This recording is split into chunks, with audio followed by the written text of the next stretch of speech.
BJP এমনি এমনি এসে যায়নি, বিজেপিকে নিয়ে এসছে তৃণমূল। 2011 সালের আগে বিজেপি ছিল, 2011 তৃণমূল আসলো, বিজেপির বার প্রান্ত হলো। যদি মনে ধর্নায় 5 দিন বসেছিল, নাটক করেছিল গদি বাঁচানোর জন্য ধর্নায়। যখন দেখছে গ্রাম থেকে মানুষ যাচ্ছে না, সুপার ফ্লপ হতে চলেছে, ভেবেছিল কি মানুষ আসবে, এই দিদি আমার জন্য লড়াই করছে, অত সহজ নয়। তৃণমূলের লোকরাও জেনে গিয়েছে দিদি আমার জন্য কথা বলবে না, দিদি তার পরিবারের যারা দুর্নীতি করেছে গলা পর্যন্ত হয়ে গেছে, তাদের বাঁচার জন্য আরএসএস বিজেপির সাথে কম্প্রোমাইজ করে নিয়েছে। যে রোগের যে ওষুধ দিতে হয় আমি কিন্তু ভালো করে জানি, কখন কোন ওষুধটা দিতে হয় তোমরা আস্তে আস্তে বুঝতে পারছো, এবং কয়েকটা দিনের মধ্যে বুঝতে পেরে যাবে কোন রোগের কি ওষুধ কখন দিতে হয়। অত সহজ নয়।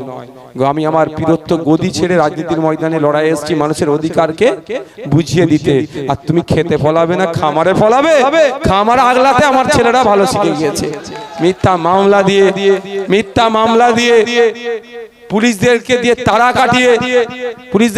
তাড়া কাটিয়ে হিংসা করে জেল রেখে আমাদের ছেলেদেরকে যথেষ্ট ম্যাচিওর বানিয়ে দিয়েছে মমতা ব্যানার্জি। তার জন্য মমতা ব্যানার্জিকে একটু ধন্যবাদও জানাই। আমরা সব রাস্তা কলটল সব শিখে গেছি, তাই না? না জেল খাটালে আমি জানতে পারতাম জেলটা কি জিনিস। যতই বলি জেল খাটবো, কিন্তু মনে তো একটা ভয় ছিল, আর জেলটা আবার কেমন রে। কিন্তু 42 দিন খেটে আসার পরে বুঝে নিয়েছি কি জিনিস, জেলটা কি জিনিস। এখন আর কোনো ব্যাপার নেই, চলো যাবো জেলে। হ্যাঁ, চাইলে মোবাইলও আপনি ব্যবহার করতে পারবেন। আমি দেখেছি তোমার নজরে এসেছে অনেকে, কিন্তু আমি ওই কাজ করিনি। আমি আপনাদের বলি, এই আমাদেরকে যারা লাইনে দাঁড় করালো, আমাদেরকে যারা আতঙ্কিত করে রাখছে, এদেরকে জবাব দিতে হবে কি হবে না? যারা জবাব দিতে চান একটা হাত তুলুন তো। মায়েরা যারা জবাব দিতে চান তো নাকি? কোলে বাচ্চাকে নিয়ে আপনাদেরকে বিডিও অফিসে লাইনে দাঁড়াতে হয়েছে, হয়নি? জবাব আমরা দেবো তো নাকি? আমি আপনাদের বলি, এই যে লাইনে দাঁড়িয়েছেন সব থেকে বড় যিনি দোষী তার নাম হচ্ছে মমতা ব্যানার্জি। 12টা রাজ্যে এসআইআর হয়েছে, কোন জায়গায় লাইনে দাঁড়াতে হয়েছে? তাহলে পশ্চিম বাংলায় হলো কেন? ইচ্ছাকৃতভাবে কম্পিউটার অপারেটর না দিয়ে ইচ্ছা করে এআই এর মাধ্যমে সুযোগ নেবে আমাদেরকে এই ক্ষতি করলো। এক নম্বর কথা। দ্বিতীয় কথা হচ্ছে বিজেপি তৃণমূলের সুরে সুর মিলিয়ে বাইনারি পলিটিক্স তৈরি করার জন্য আমাদেরকে লাইনে দাঁড় করালো। এই বিজেপির বাংলাতে 1 ইঞ্চি জায়গা দেবো না। বিজেপিকে রোখার জন্য যদি আমাদের জীবন দিতে হয় আমরা দিতে প্রস্তুত আছি তো নাকি? আছি তো নাকি? কিন্তু ওই বিজেপিকে বাংলায় যারা নিয়ে এসেছে, বাংলায় বিজেপি চাষ তৃণমূল করেছে, সেই তৃণমূলকেও কিন্তু আমরা 1 ইঞ্চি জায়গা বাংলার জমিনে ছেড়ে দেবো না। তাই তো নাকি রে ভাই? বিজেপি এমনি এমনি এসে যায়নি, বিজেপিকে নিয়ে এসছে তৃণমূল। 2011 সালের আগে বিজেপি ছিল, 2011 তৃণমূল আসলো, বিজেপির বার প্রান্ত হলো। যদি মনে করেন বিজেপিকে আবার অপ্রাসঙ্গিক করে দেবেন, বিজেপিকে হারাতে হবে, তাহলে 2011 আগে দেখতে হবে তখন তৃণমূল সরকারে ছিল কি ছিল না। 2011 আগে তৃণমূল সরকারে ছিল না, বিজেপিও ছিল না। 11 পরে এসেছে, বিজেপি এসেছে। তাই 2026-এ তৃণমূলকে সরকার থেকে সরান, অটোমেটিক্যালি বিজেপি ঘরে ঢুকে যাবে। তবে হ্যাঁ, সরিয়ে কাকে নিয়ে আসবেন? অবশ্যই বামপন্থী যে দলগুলো আছে, ধর্মনিরপেক্ষ দলগুলো আছে। আইএসএফ জোটবদ্ধ হয়েছে, 294টা সিটে লড়াই করছে। আইএসএফ 30টা জায়গায় লড়াই করছে, কথা দিয়ে এসেছি আমরা বিমান বাবুকে, 31টা জায়গায় আমরা লড়াই করব না, 30টা জায়গাতেই লড়াই করব। ঠিক একইভাবে বিমান বাবু বলেছেন কোনো ফেল্ডি ফাইট হবে না, অর্থাৎ 294টা সিটে একসাথে আমরা লড়াই করব। কোন জায়গায় খাম চিহ্ন থাকবে, কোন জায়গায় কাস্তে হাতের তারা চিহ্ন, কোন জায়গায় কাস্তের উপরে ধানের শীষ, কোন জায়গায় কোদাল বেলছে, কোন জায়গায় সিংহ চিহ্ন নিয়ে এই, এবং কোন জায়গায় লাল পতাকার উপরে 3টে স্টার চিহ্ন নিয়ে লড়াই হবে। তাই আপনাদের বলবো, এগিয়ে আসুন। আপনাদের আত্মীয় স্বজন যারা এই বিধানসভার বাইরে আছে তাদেরকেও বলুন, ভোট অন্য জায়গায় দেবেন না। আগামী দিন বাংলার সম্প্রীতি, বাংলার ঐক্য, বাংলার মহিলাদের সম্মান যদি বাঁচাতে চান, বাংলার স্কুল, বাংলার হসপিটাল, বাংলার ডক্টরখানা, বাংলার রাস্তাঘাট, বাংলার ব্যবসা বাণিজ্য, বাংলার আপামার জনসাধারণের মতামতের স্বাধীনতাটা যদি রাখতে চান, তাহলে 2026-এর এই লোকসভা নির্বাচন, বিধানসভা নির্বাচনে অন্য কোনো সিম্বলে হাত দেওয়ার দরকার নেই। ভাইজানরা যে সিম্বলগুলোর সাথে, ভাইজানদের নিজস্ব সিম্বল খাম এবং যে সিম্বলগুলোর সাথে অ্যালায়েন্স করেছে, তাদেরকে ব্যাপক ভোটে জয়যুক্ত করে আইনসভার মধ্যে পাঠান আর সরকারের মসনদে বসান। সরকারের মসনদে বসতে আপনাদের একটা কথা দিয়ে যাচ্ছি, আপনার বাড়ির এই শিক্ষিত ছেলে যুবক যুবতীগুলোকে 1,500 টাকার যুব সাথী ভাতার লাইনে দাঁড়াতে হবে না, আপনার আমার বাড়ির ছেলে মেয়েগুলোকে চাকরির ফর্ম ফিল আপ করার লাইনে আমরা দাঁড় করাবো। প্রতি বছর এসএসসি হবে, প্রতি বছর পিএসসি হবে, প্রাইমারিতে নিয়োগ হবে, হাই স্কুলে নিয়োগ হবে, মাদ্রাসা সার্ভিস কমিশনের মাধ্যমে নিয়োগ হবে। এক কথায় তাদের নিয়োগের ব্যবস্থা হবে। শুধু তাই নয়, এটাও জোর গলায় বলে যাচ্ছি, ১,৫০০ টাকা নয়, ১৫ থেকে ২২,০০০ টাকা ন্যূনতম কাজের ব্যবস্থা আমরা আপনাদের ছেলেদের হাতে করে দেবো। শুধু তাই নয়, এটাও আপনারা শুনে রাখুন, আপনাদেরকে বলে যাই, ভাঙড়ের মানুষ নয়, রাজ্যের মানুষকে বলতে চাই, ক্ষমতার মসনদে এবারে আমাদের ধর্মনিরপেক্ষ শক্তিগুলো মিলে যে ঐক্যবদ্ধ হয়েছি, যে জোটবদ্ধ হয়েছি, ক্যানিং থেকে তো আমরা পূর্ব পশ্চিম থেকে জিতছি, ভাঙড় থেকে তো জিতছি, এদিকে রাজারহাট থেকে তো জিতছি, মধ্যমগ্রাম থেকে জিতছি, আপনার বাদুড়িয়া থেকে জিতছি, বসিরহাট উত্তর থেকে জিতছি, এরকম করে আমডাঙ্গা, অশোকনগর সহ বিকাশ চার থেকে শুরু করে মীনাক্ষী, দীপশিতাদিরা আমরা জিতে যাচ্ছি বিধানসভার মধ্যে। আপনাদের ভোট আশীর্বাদ নিয়ে আমরা যে প্রকল্পটা আনছি, সেই প্রকল্পটার নাম হচ্ছে অন ফ্যামিলি অন জব। প্রত্যেকটা বাড়ি থেকে একটা করে ছেলে বা মেয়ের কাজের ব্যবস্থা আমরা করে দেবো, স্থায়ী কাজের ব্যবস্থা করে দেবো। এবার ভাবেন কোনটা নেবেন? ১,৫০০ টাকা মাসে দরকার না, মাস গেলে ১৫ থেকে ২২,০০০ টাকা আপনার পরিবারের ইনকাম একজনের হবে, সেটা দরকার। আপনারা ডিসাইড করুন, সুযোগ দিলে করতে পারবো, না হলে আমাদের আইডিয়াটা তৃণমূল অন্তত নিক এখন, এটা অন্তত তারা বলুক, অন্য অন্য দলগুলো বলুক। তাই আপনাদের বলবো, একটু ভেবে চিন্তে চলতে হবে। তবে ভাঙড়ের মানুষকে নতুন করে ভাবাতে লাগবে আমার। হ্যাঁ, ২০২১ সাল, বিজেপি চলে আসবে, বিজেপি চলে আসবে, গল্প ফেতে দিল। বিজেপি আসলে সিএনআরসি করে তাড়িয়ে দেবে, পাড়াতে পাড়াতে এরকম মঞ্চ করে মানুষকে ভয় খাওয়াতে লাগলো, মানুষ ভয় খেয়ে গেল। কিন্তু ভাঙড়ের মানুষ ভয় পাওয়ার মানুষ নয়, ভাঙড়ের মানুষ লড়াই করে বেঁচে থাকার নাম ভাঙড়ের মানুষ, নিজের মেহনত করে খাওয়ার নাম হচ্ছে ভাঙড়ের মানুষ, নিজের মাথার ঘাম পায়ে ফেলে ইনকাম করে খাই মানুষ। তারা কিন্তু স্রোতের বিপক্ষে। সারা রাজ্যের মানুষ বিজেপি তৃণমূলের বাইনারির শিকার হয়ে গেল। তৃণমূল, বিজেপি বলল তৃণমূলের অন্যায়ের বিরুদ্ধে আমরা লড়াই করছি, তৃণমূল যে চুরি করেছে এর বিরুদ্ধে আমরা লড়াই করছি, ধরে জেলের মধ্যে ভরবো।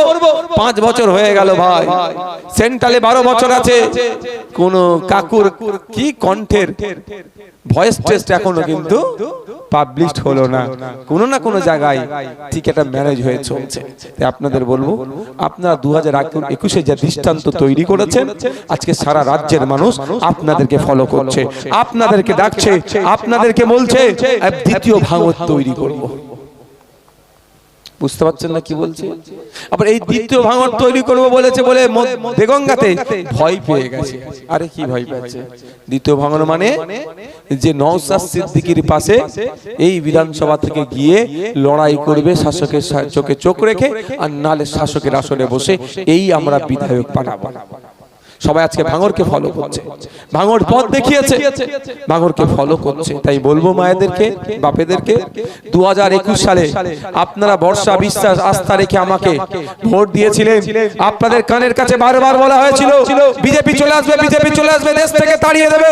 কিন্তু তাকে উপেক্ষা করে আপনি আপনার বাড়ির ছেলে, আপনার ছেলে, আপনার ভাই, আপনার বন্ধু হিসাবে আমাকে ভরসা করে ভোট দিয়ে বিধানসভার মধ্যে পাঠিয়েছেন।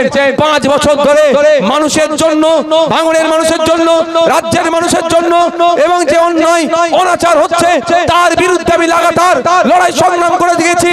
এবং ভাঙড় বিধানসভা, ভাঙড়ের বিধায়ক হয়ে আইনসভার মধ্যে গিয়ে আমি আমার সর্বোচ্চ শক্তি দিয়ে লড়াই করে গিয়েছি। একবারের জন্য কেউ বলতে পারবে না আপনাদের বিশ্বাস, ভরসা, আস্থাকে আমি নষ্ট করেছি। আপনারা ভালো করে জানেন, আমি যদি চাইতাম তাহলে ক্যাবিনেটের মিনিস্টার হতাম, একটা নয় 2টো মন্ত্রিত্ব নিয়ে ঘুরতাম, আর ক্যানিং এর নোটরিয়াস ক্রিমিনালকে আমার পায়ের নিচে বসিয়ে রাখতে পারতাম। কিন্তু না, আমার কাছে ইগো নয়, বড় নয়, আমার কাছে ভালোবাসা, আমার কাছে আস্থা, আমার কাছে স্নেহ অনেকটাই বড়। তাই ভাঙড়ের মানুষ আমাকে ভালোবাসাতে তাদের কাছে বারবার পরাজিত করে। কারণ আমার একদিকে মন্ত্রিত্ব অফার, একদিকে টাকার অফার, ঠিক উল্টো দিকে আমার নামে মিথ্যা মামলা দিয়ে আমাকে প্রচ্ছন্নভাবে হুমকি দেওয়া হচ্ছে আটকে রাখার জন্য। আমাকে মার্ডারের হুমকি থেকে শুরু করে বিভিন্ন ভাবে আমাকে হুমকি দিয়েছে, আমাকে আটকে রাখতে পারেনি, কারণ একদিকে আমাকে ভয় যেমন দেখাচ্ছে, অপরদিকে লোভ দেখাচ্ছে। এই ভয় আর এই লোভকে আমি উপেক্ষা করে ভাঙড়ের মায়েদের, ভাঙড়ের বোনেদের, ভাঙড়ের বাপেদের, ভাঙড়ের ভাইদের ভালোবাসার কাছে বারবার আমি পরাজিত হয়েছি। আর আগামী দিনেও ভাঙড়ের মানুষ যদি আমাকে সহযোগ দেয়, আমি পরাজিত হওয়ার জন্য প্রস্তুত আছি। সুযোগ হবে তো নাকি? কারা দ্বিতীয়বারের জন্য সুযোগ দেবেন? দ্বিতীয়বারের জন্য সুযোগ দেবেন কারা? সুযোগ দেবেন তো নাকি? এইবারে যা পরিস্থিতি আমি বুঝতে পারছি, গতবারে মিটিং মিছিল করেছি আমি, যেই স্বতঃস্ফূর্ততা দেখেছিলাম লোকজনের উপস্থিতি, এইবারে দেখছি তার কয়েক গুণ বেশি।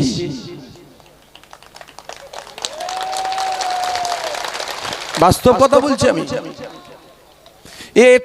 এর আগের প্রোগ্রাম আমি নাটা পুকুরে করে আসলাম, ভগবানপুর। লোকে লোকারণ্য। আর একটা জিনিস এখানেও দেখছি, ওখানেও দেখলাম, ছেলেদের সাথে পাল্লা দিয়ে আমার মায়েরাও বেরোচ্ছে এখন, যে আমার ছেলেকে নওশাদকে বিধানসভার মধ্যে পাঠাতে হবে। ওই দেখুন না, লোকে লোকারণ্য, মায়েরাও কিন্তু কোন অংশে কম যাচ্ছে না। তাই আমি এটা ভরসা আপনাদের কাছে একটা করতে পারি তো নাকি? আপনাদের কাছে একটা বড় সুযোগ। সুযোগটা কি বলুন তো? রাজ্যের মানুষের কাছে বার্তা দেওয়া যে ভাঙড়ের এই পবিত্র ভূমিতে কোন নটোরিয়াস ক্রিমিনালের জায়গা হবে না। আমরা কোন নটোরিয়াস ক্রিমিনালকে জিতিয়ে বিধানসভার মধ্যে পাঠাবো না। একদিকে নটোরিয়াস ক্রিমিনাল বোমগুলি বন্দুকের কথা বলে, ক্ষমতায় আসার জন্য 4-5টা লাশ পড়ে পড়ে বলার কথা বলে, অপরদিকে নওশাদ সিদ্দিকী সব মানুষের জন্য কথা বলে। যদি জায়গা ছেড়ে চলে যেতে হয় তাও জায়গা ছেড়ে চলে যাবে, মানুষের না ক্ষতি হয় তার কথা বলে। এবার আপনারা কোনটা চুজ করবেন আপনাদের উপরে নির্ভর করছে। কাকে করবেন আপনারা চুজ, সেটা আপনাদের উপরে নির্ভর করছে। আমি বিরিয়ানির প্যাকেট আর 500 টাকা দিয়ে ভাই ভোট নিতে পারবো না। তবে আমার কাছে যে খবর আছে, ব্যবতা টু বামনঘাটাতে টাকা উঠছে, বলে দুবাইয়ে টাকা উড়ে ভাঙড়ে এখন টাকা উঠছে। যে যা পারবেন ধরে নেন, ছাড়বেন না কেউ। কি তো ভাঙড়েরই টাকা, ও ভাঙড়েরই টাকা। ভাঙড়ের 2-3টে তৃণমূলের নেতাকে এমপির পদপ্রার্থী, এমএলএর পদপ্রার্থী করবো বলে লুটে নিয়ে গিয়েছে।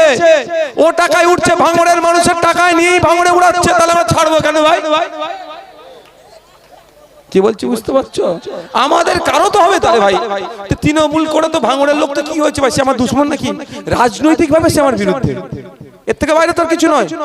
তাহলে ভাঙড়ের টাকা তুমি লুটে নিয়ে গেছিলে, এবার তোমাকে আবার ফিরিয়ে নিয়ে আসা ভাঙড়ের মানুষই করছে। বুঝতে পেরেছেন? জবাব আমাদেরকে দিতে হবে, কিন্তু জবাব দেওয়ার সময় এসেছে। ন্যূনতম যদি সেন্টিমেন্ট থাকে আমরা এটা ভুলবো না। যখন বাহারুল ইসলামকে ভাঙড়ের ভূমিপুত্র তৃণমূলের ব্যানারে, তৃণমূলের সিম্বলে ক্যানিং পূর্বে যখন দাঁড় করিয়েছে, তখন এই ভাঙড়ের ছেলেটা হয়ে গেল ক্যানিং এ বহিরাগত। তার চরিত্র খারাপ, সেই বলে তাকে গালাগালি দেওয়া হচ্ছে। আবার তৃণমূলের প্রতীকে ভাঙড়ে এসে ক্যানিং থেকে, তাহলে কোন মুখে তুমি ভোট চাইছো ভাই? কি বললাম বুঝতে পেরেছে? দেখুন, আরাবুল সাহেবকে দিয়ে আমরা বাহারুল ইসলাম সাহেবকে হারাবো, কোনো সন্দেহ নেই এতে। ভাঙড়ে এবারে দুটো এমএলএ পেচ্ছে, ভাঙড়ে এবারে দুটো এমএলএ পাচ্ছে, একটা ভাঙড়ের এমএলএ, আবার একটা ভাঙড়ে বাড়ি ক্যানিং পূর্বের এমএলএ। হারাবো, কিন্তু ওটা নয়। প্রশ্নটা হচ্ছে আমার, বাহারুল ইসলাম সাহেব ভাঙড়ের ছেলে ক্যানিং এ দাঁড়ালে বহিরাগত, আর শওকত সাহেব ক্যানিং পূর্বের ছেলে ভাঙড়ে দাঁড়ালে ভাঙড়ের কি জামাই নাকি? হ্যাঁ, কি গো মায়েরা, জামাই খাতির করতে হবে? ও যদি আমাদের ছেলেকে ও কথা না বলতো ভাবতাম। তখন ভাই আমি ভাঙড়ের বিধায়ক, যখন রাজ্জাক খাঁকে খুন করেছিল